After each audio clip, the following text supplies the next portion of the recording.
Serving the Republic of the Philippines for more than 75 years. Ito po ang Presidential Broadcast Service. Pakinggan, panoorin, agaran in real time, o balikan sa pag-scroll up and down. Mga balitang dapat malaman, impormasyong tunay at napakikinabangan saan ka man sa buong kapuluan. Bangon sa bagong sigla, kababayan. Kasama ang social media, powered broadcaster ng bagong mamamayan. Tapat sa pag-uulat. Ito po ang Presidential Broadcast Service, Radyo Pilipinas. Oras sa buong Pilipinas. 12:00 ng tanghali.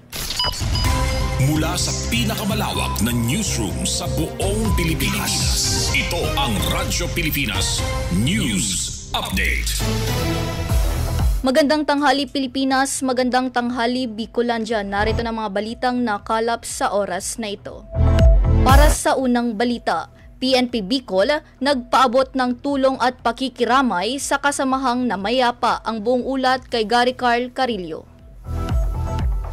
Radyo Pilipinas Report. Nagpaabot ng taus-pusong pakikiramay at agarang suporta ang Police Regional Office 5 sa naiwang pamilya ng isang kasamahang pulis na pumanaw kamakailan. Personal na bumisita ngayong araw si Acting Regional Director Police Brigadier General Erosito N. Miranda sa tahanan ni Police Staff Sergeant Santos Olet Meranya sa Camarines Sur. Kanya ring ipinagkaloob ang tulong pinansyal at binigyang diin ang pakikiramay ng buong PNP Bicol sa pagpanaw ng naturang pulis. Batay sa ulat ng PNP Bicol, nakatalaga si Meranya sa Kanaman Municipal Police Station at pumanaw noong December 8 habang ginagamot sa ospital dahil sa diabetic encephalopathy. Tiniyak ni Police Brigadier General Miranda na hindi pababayaan ng PRO5 ang pamilya ng yumaong pulis. Ayon sa kanya, tungkulin ng PNP na patuloy na alalayan at suportahan ang bawat kawani at kanilang pamilya lalo na sa mga panahong tulad nito. Bahagi ito ng mas pinaigting na direktiba ng pamahalaan na tiyakin ng sapat na suporta at kalinga para sa mga lingkod bayang buong tapang na naglilingkod at nagbubuwis ng panahon, lakas at buhay para sa kapakanan ng mamamayan. Para sa Bagong Pilipinas, Gary Carl Carillo, Radyo Pilipinas, Radyo Publiko, Albay. Radyo Pilipinas Report. Maraming salamat Gary Carl Carillo. Sunod na balita, pinalakas ng Department of Social Welfare and Development o DSWD Bicol ang proseso ng beripikasyon ng National ID ng kanilang mga kliyente sa pamamagitan ng BBM Serbisyo web application na matagumpay na ipinatupad mula December 3 hanggang December 5, 2025 sa Camarines Sur. Ayon sa DSWD Bicol, ikinatuwa ng mga benepisyaryo ng programang Assistance to Individuals in Crisis Situation o AX ang mas mabilis at mas maayos na verification na nagbigay daan sa mas epesyenteng pagproseso ng kanilang mga transaksyon. Sa pamumuno ni Regional Director Normal Laurio, isinama ang digital platform sa client verification process ng mga AX satellites offices sa Iriga City at Naga City sa Camarines Sur, pati na rin sa Labo at Daet sa Camarines Norte. Layunin ng inisyatibang ito na mapabuti ang pagtukoy sa pagkakakilanlang ng mga kliyente upang higit pang mapabilis ang pagbibigay ng tulong.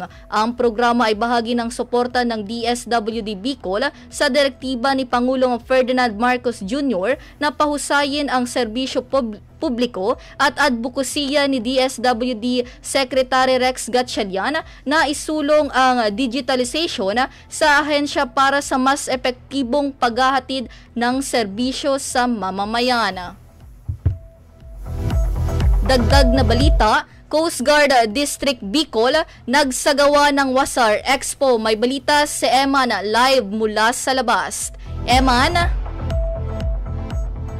Radyo Pilipinas Report.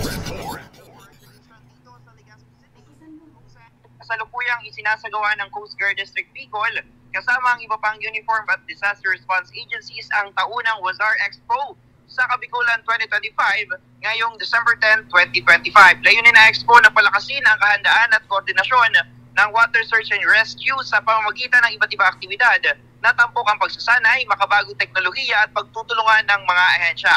Bahagi ng 2 araw na programa ang live rescue demonstrations, capability displays at pagpapakita ng pinakabagong kagamitan para sa search and rescue operations. Tinututukan din dito ang pagpapatibay ng interagency partnerships upang mapahusay ang pagtugon sa sakuna at malalaking emergency. Gaganapin ang Expo mula ngayong araw, December 10, hanggang bukas, December 11 sa temang Empowering Responders Training, Technology and Teamwork. Mula dito sa Ibalong Centrum for Recreation sa Legazpi City, ito po si Emmanuel Bukutin ng Radyo Pilipinas, Radyo Publiko. Radyo Pilipinas, report. Maraming salamat, Eman. Kaugnay na balita sa nagaganap na wasar dyan sa ICR, ibinigyan diin ni Claudio Yucot, ang Regional Director ng Office of Civil Defense Bicol, na malaking tulong tuwing may kalamidad ang wasar training. Pakinggan o panoorin natin ang buong mensahe. Radyo Pilipinas, report. Kaya kailangan natin mag-invest para sa future ng ating mga kababayan na lalong-lalo na yung mga nasa lugar ng Bicol. Yung ating Bicol River Basin ay napaka-bilis ng pagbaha dyan na kailangan natin paghandaan. Hindi yung saka tayo maghanap ng equipment pag nandun yung baha.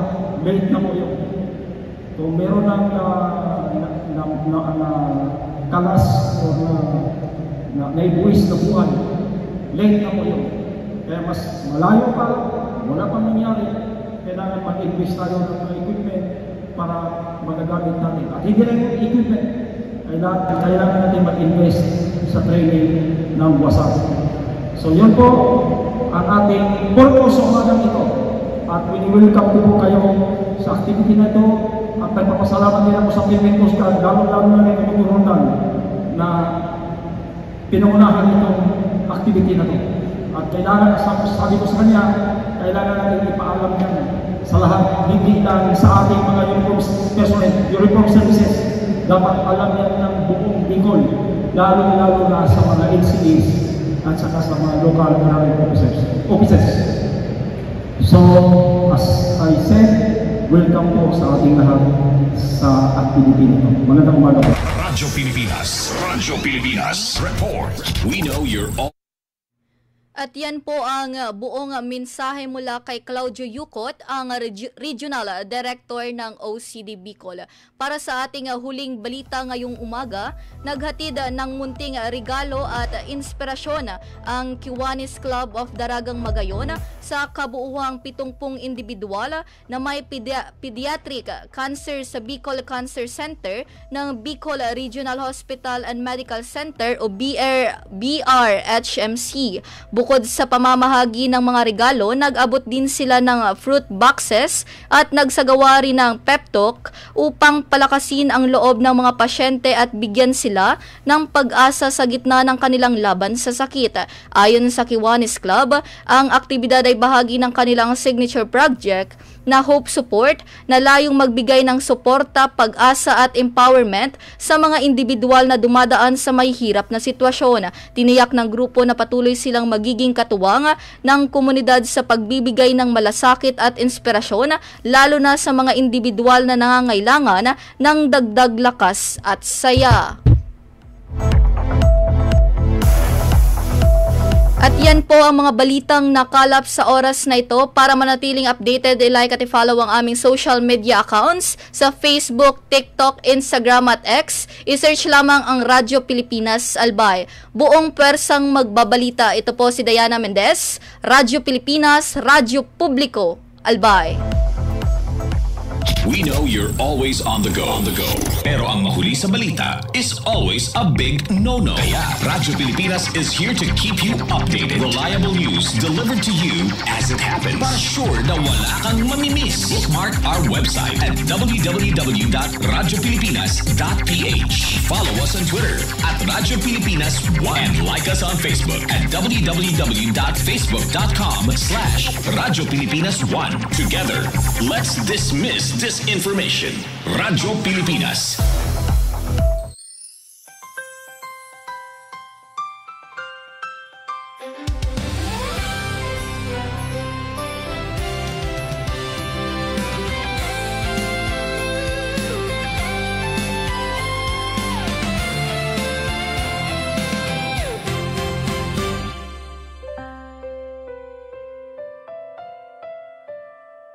Minsan bumabagyo, may luhang pumapatak sa ating bayan.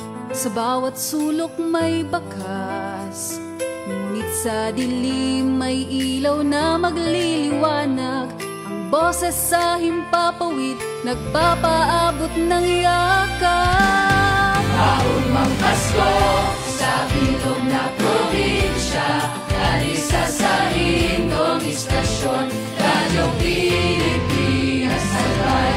Abot kamay na Pasko, narito na ating salubungin. Sa himpapawid kami kasama ninyo. Patuloy ang serbisyo publiko.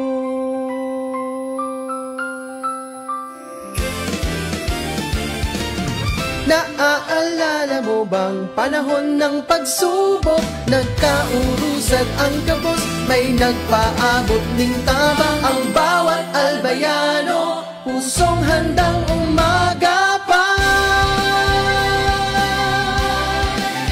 Ngayong Pasko, sa gitna ng lamig, init ng pagkakaisa, ibahan Liwanag ng mayon, saksi sa ating tibay, ilaw ng pag-ibig, huwag kalimutan. Sa Radyo Pilipinas Albay, sa iyong kaugmahan, para tugtog matutuwa.